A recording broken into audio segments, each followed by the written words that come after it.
सतयुग में एक अत्यंत निर्दयी असुर हिरण्यकशिपु था, जो दैत्यों का राजा था। कठिन तपस्या से उसने ब्रह्मा जी से वरदान प्राप्त किया था कि ना तो उसे मनुष्य मार सकता है और ना ही पशु, ना तो उसे दिन में मारा जा सकता है, ना ही रात में, ना घर के अंदर, ना ही बाहर, और ना ही किसी अस्त्र से या शस्त्र से उसका वध किया जा सकता है। ऐसा वरदान प्राप्त करके उसे ये अहम हो गया था कि संसार में वो सबसे अधिक शक्तिशाली है और कोई भी उसका वध नहीं कर सकता।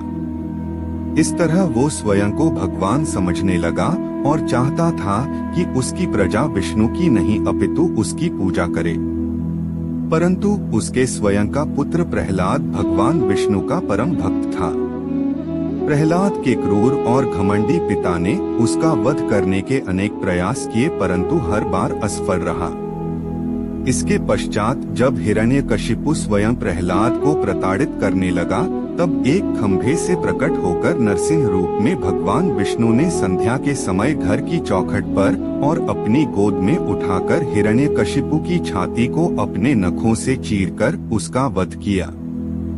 इस प्रकार ब्रह्मा जी द्वारा दिया वरदान भी बना रहा और अधर्म और पाप का विनाश भी भगवान द्वारा किया गया। परंतु इस भयावह वृत्तांत के पश्चात नरसिंह भगवान का क्रोध शांत नहीं हुआ। उनके क्रोध से संपूर्ण ब्रह्मांड भयभीत हो उठा। ऐसी स्थिति देख सभी देवों ने महादेव से जाकर प्रार्थना की कि वो नरसिंह भगवान का क्रोध शांत करें।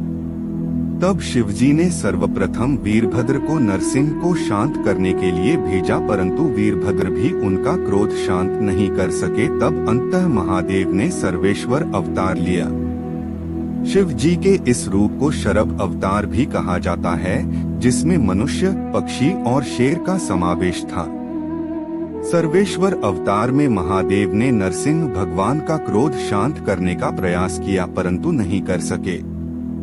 तब निरंतर 18 दिनों तक सर्वेश्वर भगवान और नरसिंह भगवान का युद्ध चला। इस युद्ध का कोई अंत नहीं दिख रहा था।